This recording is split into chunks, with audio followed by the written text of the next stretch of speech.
Well, good morning. Welcome. Good evening for a lot of you. Actually, I'm so amazed to see the diversity and mix of people from all over the globe here. So I know that you're all in different time zones, and for a lot of you, it's late in the night. So thank you very much for making your time. I'm glad you're here.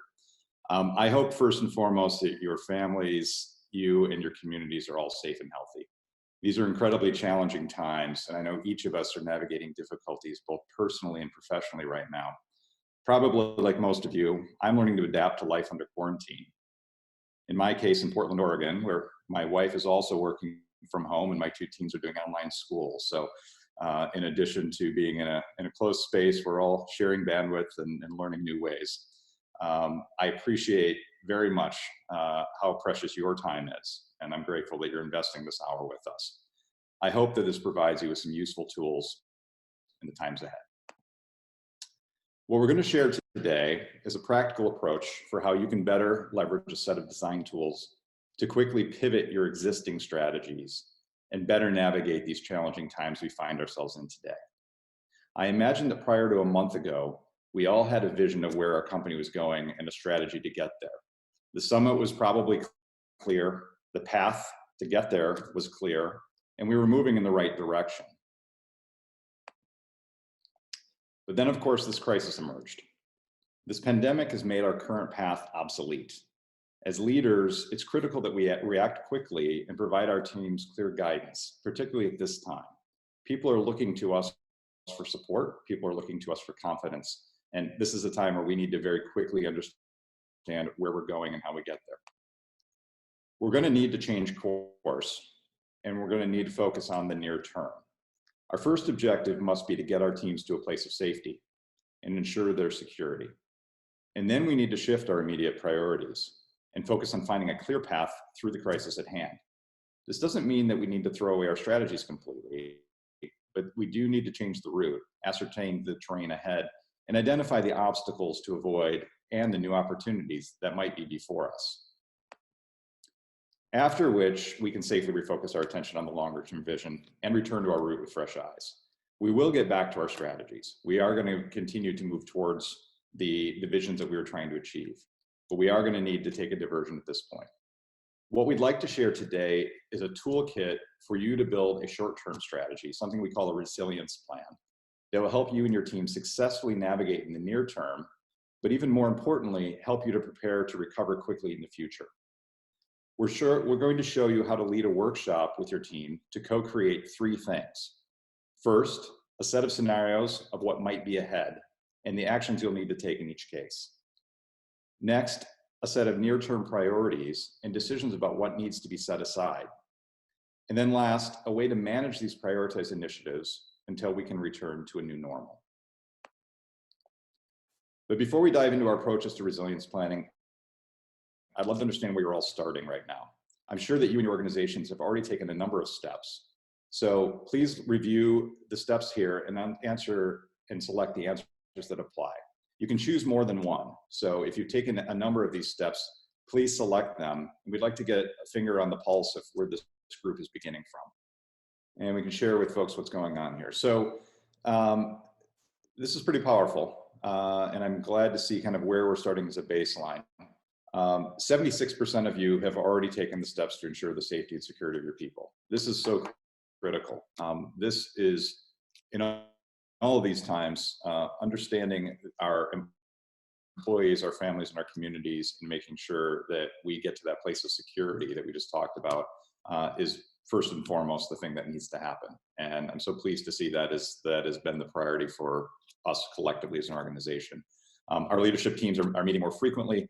Many of you, but fewer than half, have organized a response team to respond to the crisis. Slightly more than half have both reprioritized initiatives and already begun cost-cutting effects. This is also pretty typical. This group, happily, has not yet reduced or furloughed parts of the workforce as much as a lot of the industries we're working in. And that is unfortunately one of the most traumatic elements for our cultures. So it's important for us to talk about that. And then in these two next areas, these are areas where we're really going to touch on today. Fewer than a third and fewer than an eighth of us have planned actions to take under a number of scenarios. So we're going to be focusing today a little bit on scenario planning, on action planning for future eventualities, and hopefully get us in a position to really start thinking about these next two things, the new normal and how we support our company cultures. So with that, we're going to jump back into the tasks at hand. I think it's useful to see this information in that we've all collectively got a sense of where you're at, and then we can focus on kind of where we should be focusing today. So first, let's talk a little bit about the challenge that we're up against. While your vision and your goals have not changed in most cases, the strategies that we were following have, in many cases, become obsolete overnight. It's necessary for us to completely reevaluate our plans, our budgets, and our near-term goals with new eyes. How this crisis is impacting our companies varies wildly, depending on where you sit, what industry you're in, and the resilience of your own organization. It's amazing that we've got such a global audience today, because we're seeing that things are shifting nation by nation, things are shifting industry by industry, and then at the individual levels, things are highly variable. So we want to look at a couple of lenses for how you as an organization can start to think about what the impacts are going to be in the community of your personal organization. The first lens that we as leaders are going to need to understand is, what is the new context? How is this crisis going to impact us? At XPLANE, we've seen a cross-section of these with our own clients. For some, for instance, some healthcare organizations that we're working with, or companies that deliver solutions for remote work, it's actually resulted in a massive surge, straining the resources to the hilt. We put these businesses in the go faster category. They're finding that the existing context is accelerating their strategies and capabilities to meet the new demands. Some examples that I can share of clients that we're working with: Mural is a platform that some of you may know. It's a remote workspace that, of course, in the world of remote work, is something that is necessary to connect us. They're seeing dramatic surge as a result. Likewise, in the healthcare space, Abbott Labs is an organization, like many healthcare companies, that is working to actually accelerate part of their business to support developing testing, accelerated testing solutions, as well as many other solutions that are going to help us solve this crisis. So both of these are examples of the go faster category. For most of us, however, we're probably in one of the next three categories. Some, such as many software and professional service firms, whose workforces are already accustomed to working remotely, are needing to tap the brakes. We'll definitely need to plan to go more slowly. We need to expect diminished revenues, and we need to conserve our resources. Most of our clients are in this category right now, whether they be in the software space, financial service space, or XPLANE ourselves. We put ourselves right in this part of the market. We're still struggling in some cases to pivot online, but by and large, business disruption is something that we can probably accommodate, and really our focus and the impact is going to be the overall economic environment.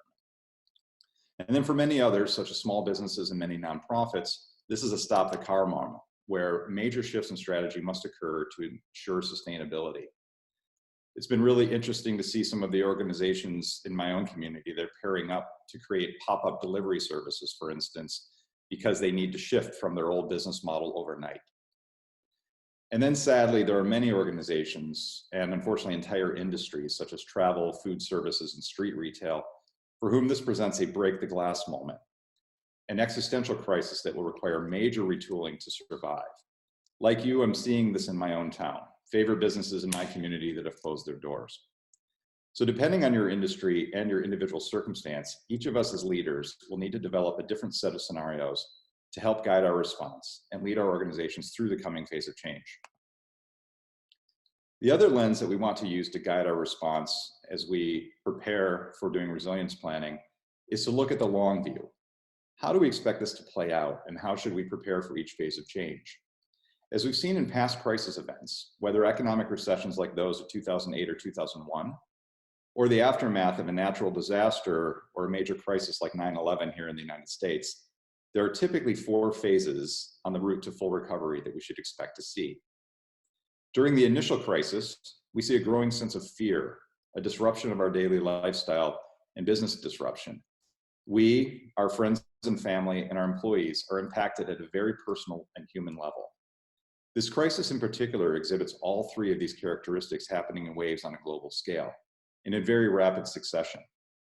For many, the speed of this has been shocking, and it's not surprising that we have to move much faster, in many cases, than our employees and our teams can feel ready for. In the next phase, we must deal with and plan for the realities of recession. We have to anticipate or are already experiencing some of the severe revenue declines, which create solvency concerns for most organizations that lack deep financial reserves, which of course is most of us. This is also a time when our company cultures are deeply impacted by the decisions we make and how we make them. The impact, either positive or negative, will be long lasting. And as leaders, this is something we need to think about as we make our decisions. This is the period where organizations need to examine their values, make hard decisions, reprioritize, and plan contingencies to weather the storm. For most organizations, this is where we're at today. We, of course, can't anticipate how long this will last, and we need to build various scenarios based on available data and our best guesses. This is something that a bunch of you have highlighted as something that is not yet been on your radar screen, but it's going to be fairly critical as we navigate these next phases in the long view. What we do, as we think about what these best guesses are, this is the period where we'll be very dependent on what we're calling resilience planning. Resilience for us, to a large degree, one element of it is understanding what are the possibilities and designing for those possibilities so that when we encounter them, we can actually navigate them effectively and quickly. What we do know, however, is that at some point we will enter the next phase, which we call the new normal. In the new normal, the situation will stabilize. We're already seeing, and all of you spread across the globe are seeing these things happening at different paces, that the situation is starting to normalize in some ways for some of us. We'll have adjusted our organizational structures to match the new market reality of supply and demand. For most of us, we'll have stabilized our liquidity as a result, either through planning, structuring, or financial aid. And we and our teams will have adjusted to new ways of working and new operational norms, such as remote work and diminished travel. This is the signal that we can begin to think with a longer-term mindset again and begin to shift from our resilience plan to a longer-term strategy once more. At this point, we'll begin to move into recovery, although in a new reality and a redefined context. Longer-term strategic plans will now be relevant once more, and we'll be able to take steps towards reestablishing our strategies to pursue long-term goals. But there's going to be one major caveat in this. We will need to look at our strategies through the lens of our new context. How has the new normal shifted or changed our new business reality? And how do we have to adapt our strategy to fit this? The organizations that build their near-term resilience plans with this long view in mind will likely make much better decisions in the weeks ahead. They will both plan for sustainability today, which is where most organizations are at, but they will also preserve the resources that they'll require to recover faster tomorrow. And that ultimately is the goal of the session today and resilience in general. Before we move on to the how and some of the tools that we want to talk about, I'd like to think a little bit lastly about the implications. The implications for both our current context and what we've learned from the past should be fairly clear. In this particular crisis, wait and see is not going to suffice. This pandemic is different than anything we've seen before. It's fast, it's global, and it's creating both global fear and global disruption. Secondly, we need to, as a result, plan faster than we are accustomed to doing.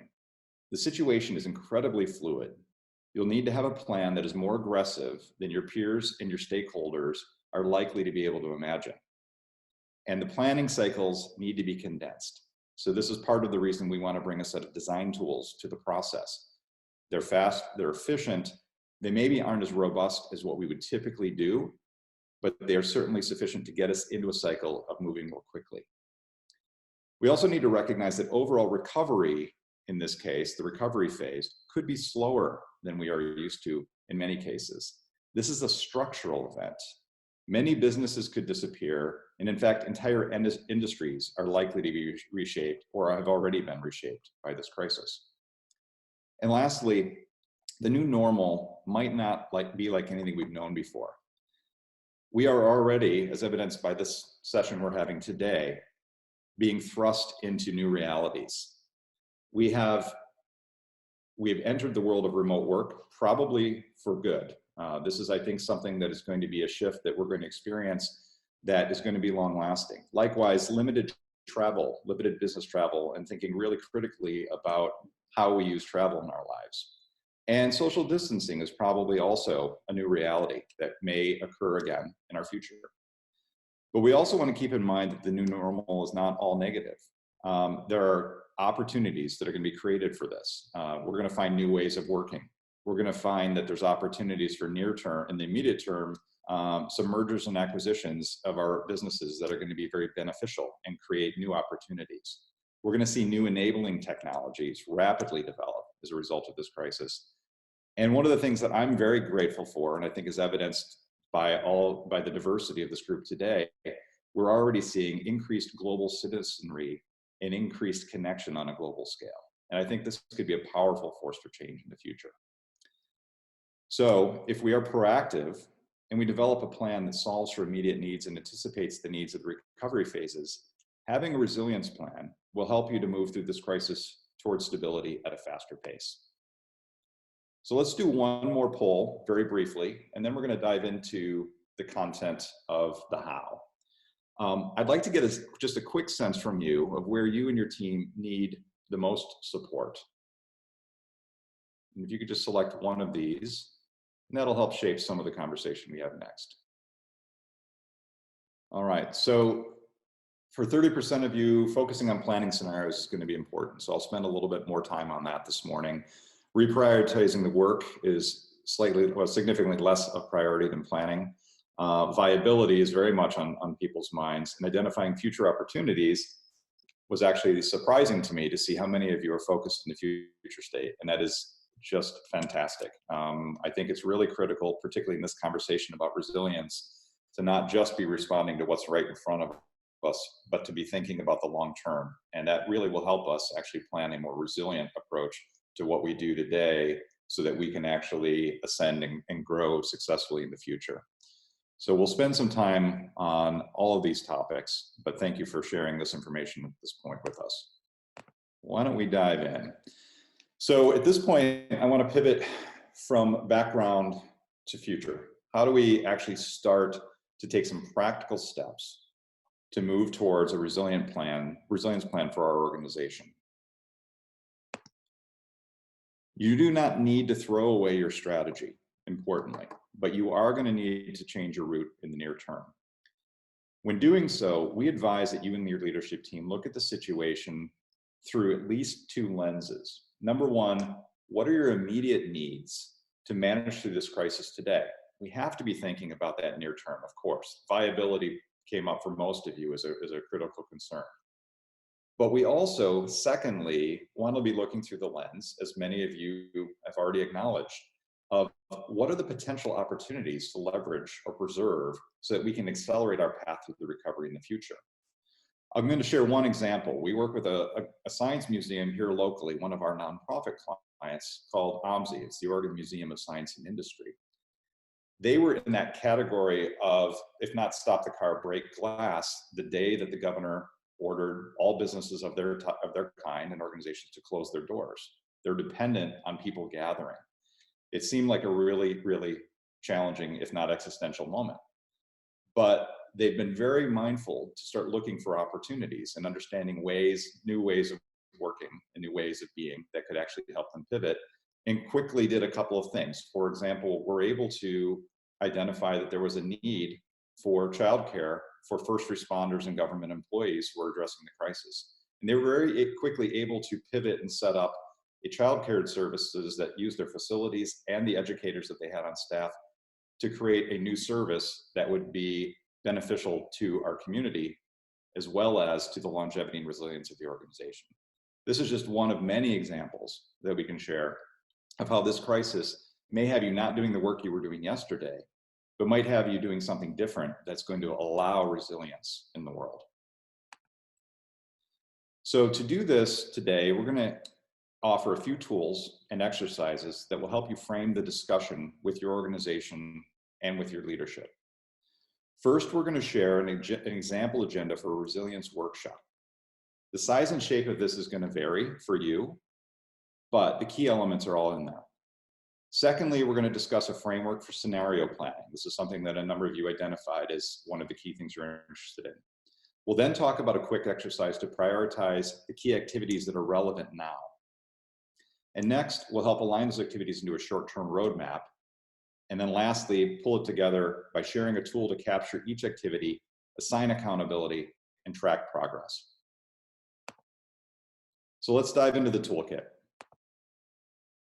The first element of this is the sample agenda. This is going to make more sense as we go through these exercises, but I want to share this up front so that you can see that there's a plan here that you can use, and we hope that you're able to take this, be inspired by it, and maybe use it in your own organizations. The sample agenda is designed for a 2-hour workshop. The attendees should be representative of your key functions. This is very much a cross-functional exercise as it cuts across all aspects of the organization and will require both visibility and buy-in. So let's walk through it briefly. This is loosely set up in 20-minute modules. You can adjust up or down as needed, and each module contains a discrete exercise with a clear purpose, and each is collaborative and engaging. This is mindful because it's important that we hear all the voices in this particular meeting. We use the first 20 minutes to set the expectations and connect empathetically. I can't emphasize this enough. We consider this a best practice in all of our work. Ultimately, organizations are made up of humans, and people need to connect at a human level. But particularly in this crisis time, your instinct may be to maximize the work and minimize the touch time. I think in this case, we want to emphasize that it's very important to start this meeting with some connection. So we start the meeting, of course, by welcoming and stating the goals of the meeting. But I encourage you to build at least 10 to 15 minutes into the front to create some sort of an icebreaker or a check-in with your team. Really an opportunity for people to express the voice of what are they feeling, what are they seeing, what are they hearing, and what their goals are and what they'd like to accomplish. This will start to establish the connectivity with your team that you need to have, an acknowledgement of what they're going through in the process. In the second module of 20 minutes, we recommend you start with scenario planning. We're going to share an exercise called the 4 Views Canvas that will allow you a simple framework to quickly put together scenarios for your business and understand in each case what you would do in that program. The benefit of the scenario planning module is not only the fact that you're starting to get your team to see the long view, but you're also pre-thinking and pre-building some of the ways that you might respond with clear heads and a clear mind, which will allow you to accelerate the decision-making process when you get there. The next 20-minute module is built around prioritization. We're going to share an exercise called the Start, Stop, Continue exercise, which many of you know, but many folks don't. This is an opportunity for us to both understand what do we need to do, as well as what are we going to stop doing in order to create the capacity for our teams to move forward. We'll then wrap that up with some road mapping. We're going to take some of those priorities we've identified, and in the next series of work, very quickly do an exercise to start to assemble them into a picture of what order we're going to attack these activities and opportunities. Then there's another 20-minute module on action planning. This is a part where ideally you're going to have your teams or your individuals that are working with you on this start to separate out and actually put some meat on the bones and build some detail into your action plans. Then we want to bring people together, share that out, have people contribute to refining and improving those plans before finally we close the meeting by creating a governance model and next steps so that you as a group have a mechanism by which in this time, in shorter cycles most likely, you can move forward quickly. While this is structured as a 2-hour exercise, it can and should scale up or down depending on the complexity of your organization. If you're larger or more complex, you can think of each of these elements as modules, and you could design this into a series of meetings that build upon one another. So let's now start moving into the agenda. And we're actually going to follow the workshop agenda roughly in the same order. as you'll see on the left, so that you can get a feel for what this might feel like as you go through it yourself. The first and most important step is scenario planning.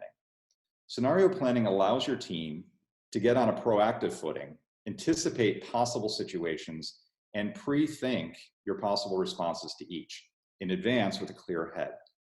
While it's not guaranteed that you're going to get this right, it is likely that the situation you'll find yourself in will be close to one of your scenarios.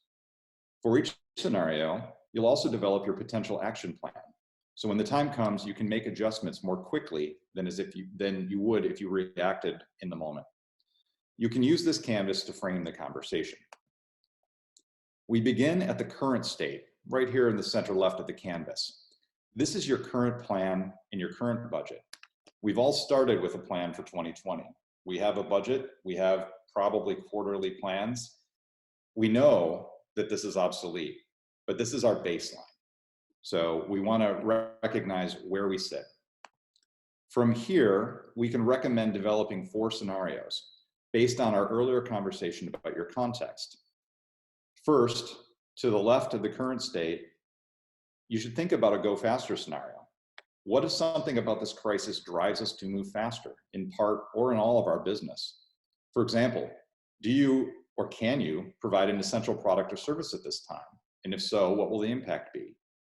Back to the real life example of OMSI here in our community, they didn't anticipate that they were going to be running a new business, but they were able to quickly pivot and move to be able to supply that need in very short order because they were thinking about what are the opportunities in the space that might present themselves for us to both be of service and help us build resiliency. So I encourage you, even if your situation feels dire, to do this exercise in the go faster space. Now, as a next step, we're going to go to the right of the current plan and develop the pump the brakes scenario. Will this crisis force us to slow down, and how much? For a lot of organizations, this is probably where we're at today. We next will develop a stop the car scenario. What if this crisis forces us to make major changes to our business? And then lastly, we develop the break glass scenario. This is the worst case plan.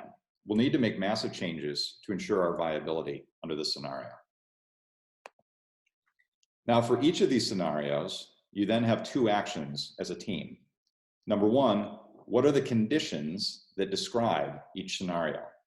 What do we think is going to happen, and what are the markers that we're looking for to help us understand whether we're in the scenario or not?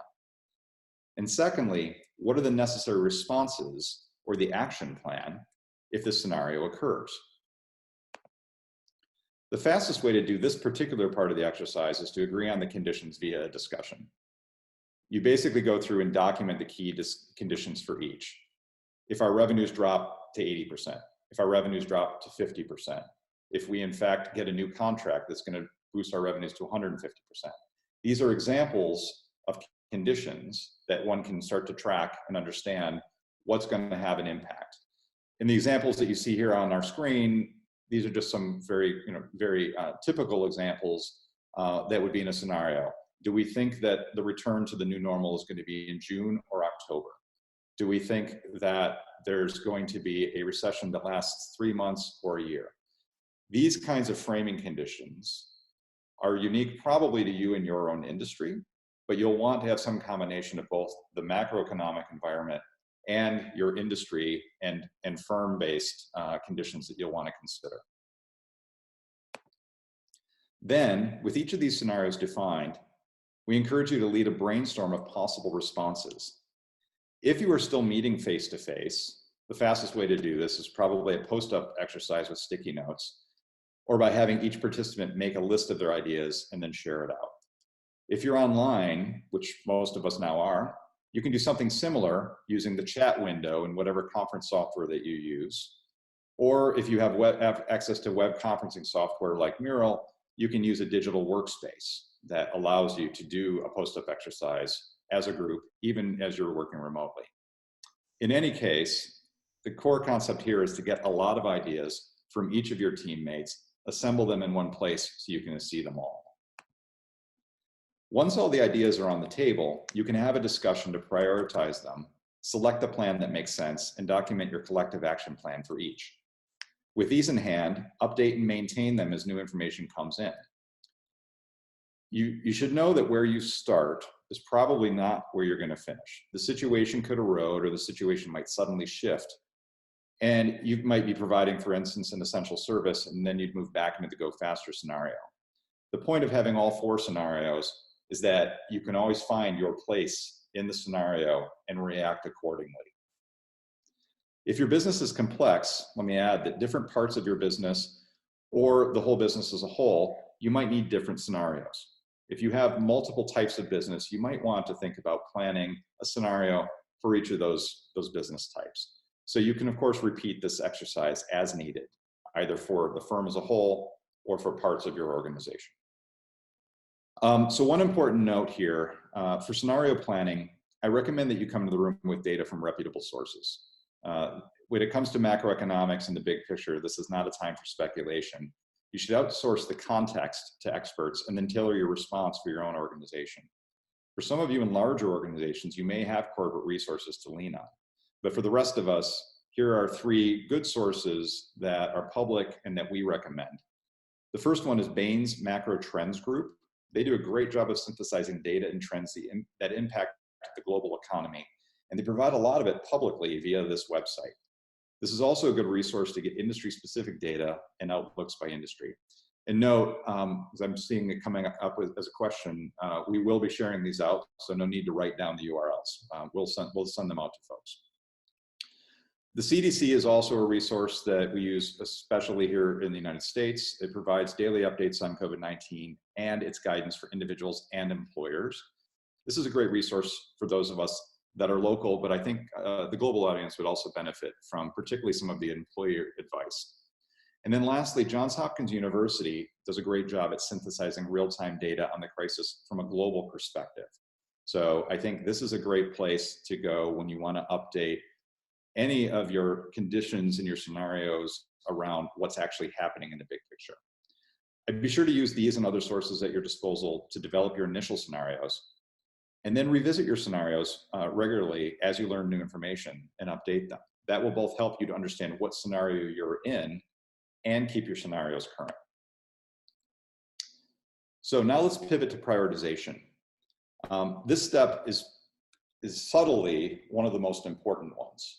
Prioritizing how you're going to assign your resources. Crises like this one require us to ruthlessly triage our activities. You've got a lot to do, but you likely don't have more resources than you had yesterday. So this is a really important step for us to be thinking about. For everything that you add to your plate, something is going to have to come off. So the start, stop, continue exercise is a very simple but very effective tool for this time. Start and continue activities might be obvious, but oftentimes stop is more often overlooked. And the more you start, unless your resources are unlimited, the more you might need to stop elsewhere. The way we go about this is very simple, very straightforward, and can be done remotely. Have your team make a list of the key activities on their plate and add the new activities that the crisis will force you to take on. These new activities are your start items. Again, you can use sticky notes or lists, whether offline or online, and then you need to bring them together in front of the group. Another quick approach to doing this is actually just using something that's accessible like Google Docs if you're remote and you don't have access to a conferencing platform. You then label the 3 areas, start, stop, or continue, and you sort the activities into these buckets. If you're like most teams, there are going to be a lot of activities in both the start and the continue buckets. This is totally normal. But you will now need to facilitate a sometimes challenging discussion about what you're going to stop doing. Remember, as you're going through this exercise, that stop doesn't necessarily mean forever.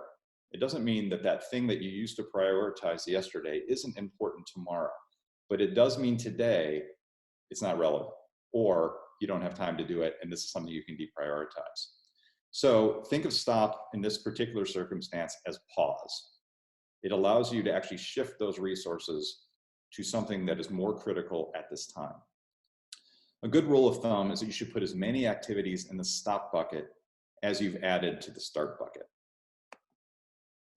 When you're finished, you should have something that looks like this, probably with a lot more activities than in my example. But you'll have a set of starts, you'll have a set of stops, you'll have a set of continue. Remember my rule of thumb. If you see that there's really very little in the stop category in the middle, you guys aren't done. You need to spend some more time working on this, because again, you have limited organizational resources and you need to ensure that you create the space in this time. I'm going to emphasize this point probably more than I need to, because we also have to remember another factor, which is that culturally and emotionally, all of us are experiencing added stress beyond our normal run rate in our daily work life. So this makes this even more important. We have limited resources and we have added pressure. So finding the space in your organization to shift it to the work that is going to be beneficial to moving forward together is a really critical exercise. So at this point, we'll put the stop items behind us, leave them, take them off the table, and we're going to move forward with the rest. We move into our next module, which is road mapping. This is essentially organizing our activities into a progression over time. In this case, what do we need to do in the next 90 days? Most of us are accustomed to planning in years or quarters, but that's not our current reality. It will be very difficult for most of us to predict what will happen in the next few quarters, certainly in the next 2 to 3. So we're going to need to tighten our planning window down to the immediate quarter that's right ahead of us. For this, we'll use a simple canvas to organize the activities by month. You can use this canvas, you can draw it on a whiteboard, you can pin posters up on your wall, but the idea is the same. This is effectively a frame that's going to allow you to see visually what needs to be done by you and your team. Along the left side of the frame, we'll list the teams or the functions that will be responsible for discrete sets of activities. And then we have those leaders propose their best estimate of how quickly each activity can be completed. Place each activity from the sticky notes that we had on the start and the continue line into the order in which we think we can achieve them. This is a good time to discuss with the team at least 3 things. If we were facilitating this conversation, I know that I, as a facilitator, would spend a good amount of time, once we have this fanned out, to actually explore these, which are going to help us refine it. And 3 questions that I'd be thinking about are these. Number 1, are the due dates realistic? When can we actually start this? Because these can't always start right away, even in a time of crisis. And what might it take to compress that time frame and go faster? Secondly, what dependencies exist between each of these elements? And how might that adjust the scheduling? If we have one element that is a dependency for the other, we might need to move them and move their delivery dates. And then lastly, and very importantly, what's missing? The what's missing category has a lot of things. It could be, do we have the resources we need to do this? Are all of the activities here? Are we missing things that aren't here? Sometimes it's because we maybe have made a change or furloughed employees. Do we still have this resource, and do we need to actually find somebody else that can actually support this work? We want to surface those issues right now because they'll make an impact in terms of what we as a team are committing to doing over the next 3 months. With these revisions done, we now have a draft roadmap, and we can carry that forward into the next phase, which is action planning. While some of these activities are probably existing initiatives, especially the continue activities, these may be things that are already assigned or already working. You maybe have to revise them slightly. We know that a lot of these activities are actually going to be new. They're going to be start activities where we're just spinning up the action and we're assigning the work into our organization. So we're going to need to add detail and build these into an action plan that can be delegated or assigned to teams. For this, we'd like to share a canvas that we call the initiative tracker. It's a very simple but very powerful one-pager. I love one-pagers because they allow you to communicate very quickly at a glance the most important information. And you can always dive deeper, but you've got a unit of communication that can be consistent with your organization. It's simple, it's a one-pager, and it has all the key requirements of a typical action plan. And it will serve for you as a simple tool to assign and track work on an ongoing basis, even after you've developed the plan itself. In terms of its roots, I do want to give some people some confidence that this works because it's loosely based on military experience. Something that is called in most of the militaries some version of the 5-paragraph order. These are used to issue clear orders in many of the world's military services, so we know it's fairly time-tested. We've adapted it for civilian usage, in this particular case, by adding a few elements. So let's explore them. Starting with one of our initiatives from the roadmap, literally grabbing a sticky note off of our to-dos and starting to explore it, we start with one of the initiatives that was called Project Moonshot. With this, we start to fill in the title section. So the first element is a title section, and this is the place that it's subtle, but it's very important, is the title is going to become the shorthand name for this initiative as it's discussed regularly over the coming months with you and your team. I think Project Moonshot's already a pretty good title, so we're going to stick with that. Next, we fill in the situation section. This is essentially the problem statement and the context. What would a team need to understand to know how we're doing this? The next part is critical. What's the mission? This should be a very concise statement describing what needs to happen. The statement has two clear requirements. What's the objective and what's the measure of success? Next, we frame the high-level steps or action plan that we should expect the team to take. This represents leadership's intent and should be detailed enough to frame expectations, but high-level enough to allow your team the latitude for some creativity and empowerment. And most importantly, during this time of crisis, the initiative should have a clear leader who's accountable to get it done. This person should be senior enough to garner the resources to achieve the goal, and this is probably the person who's going to be reporting on progress to your group until it's completed. And then lastly, in the business context especially, the team should add risk mitigation and the resource requirements, so leadership has clarity on what's required to complete the task and how the team will respond as obstacles arise. Our recommendation would be to complete one of these for each initiative in your 90-day roadmap and use this as a tool to provide status updates on an ongoing basis. Well, you can always ask for more detail. A one-pager in these times, as I mentioned before, will ensure the critical information is transmitted and shared on equal footing and frequently. So we're coming to the last unit here. With the prior work completed, we now need to add a governance system. How are we going to monitor, measure, and execute and complete the work? For this, we recommend that you carry forward the roadmap that we've already completed, but you update it with the initiative trackers that we've just completed. Whether on a wall in your office or managed digitally for remote work, this is a very simple way to see all of the initiatives in one place. This is actually based on a concept that a lot of you will know from lean manufacturing called a Kanban board. And the idea of Kanbans are that it visualizes your information so that you can simply understand it and the team can collectively act with it. So this is a great way for you to see your in-flight initiatives and track progress over the next 90 days. The initiative tracker also has a space to update the status of the initiative, which will actually make this more powerful as you use it in the Kanban board.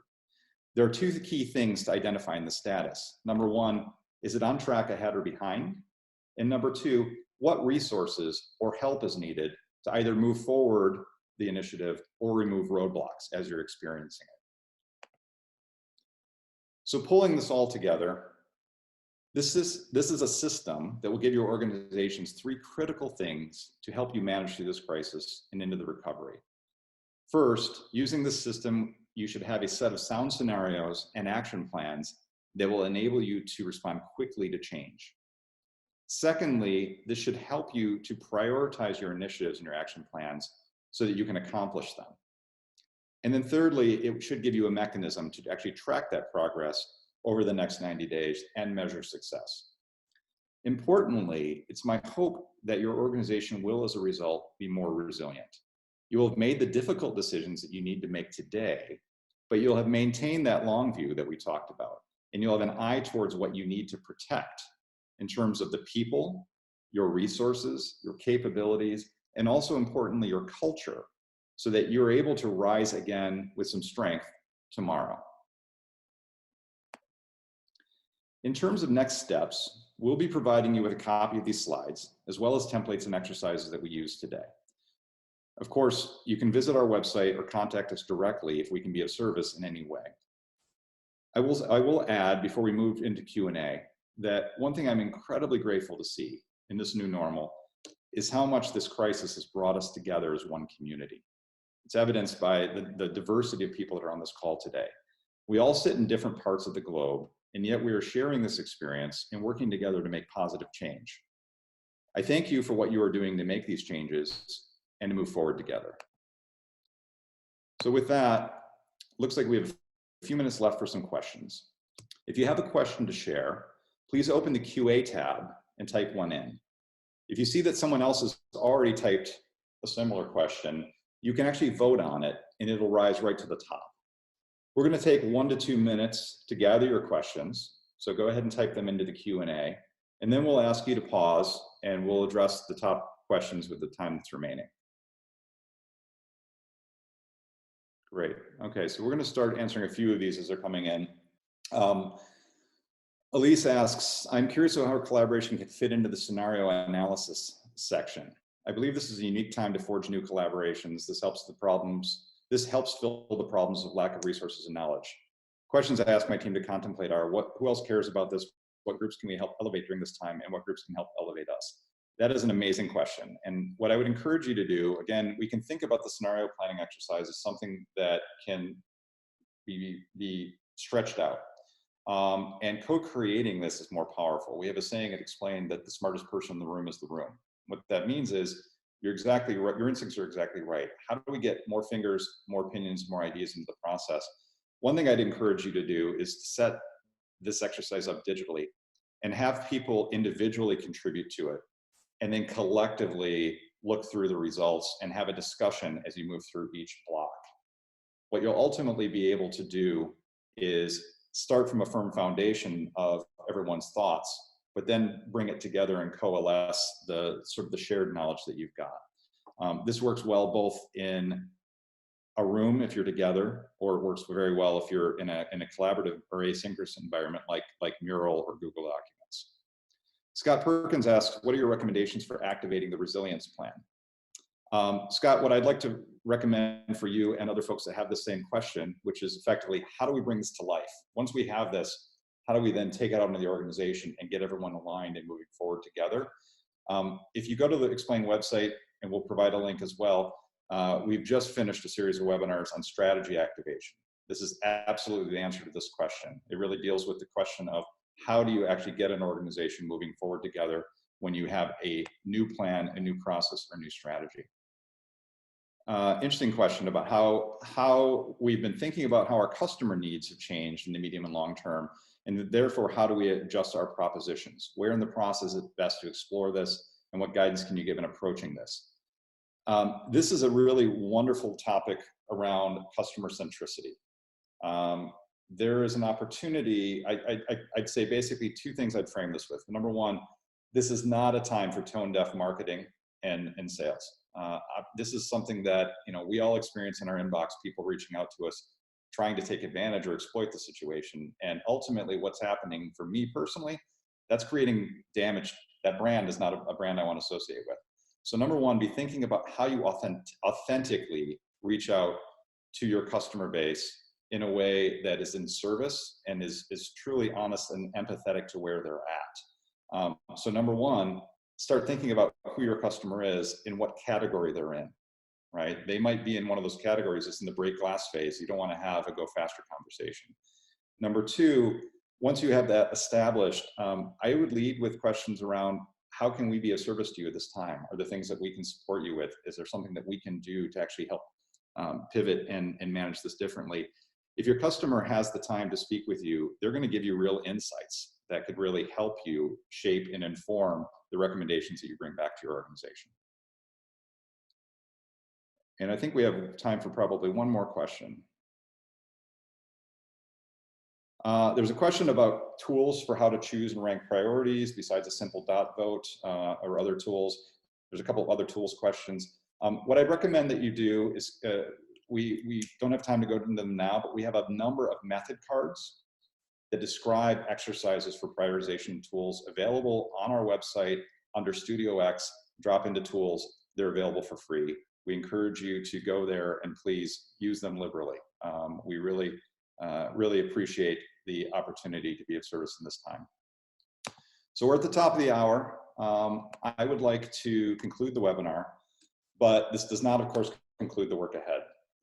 Please reach out to us or to me directly if there's any counsel or support that we can provide you. We are all in this together, and I'm confident that we're going to be moving forward together. So blessings to all, thanks to you, and please stay safe. Cheers.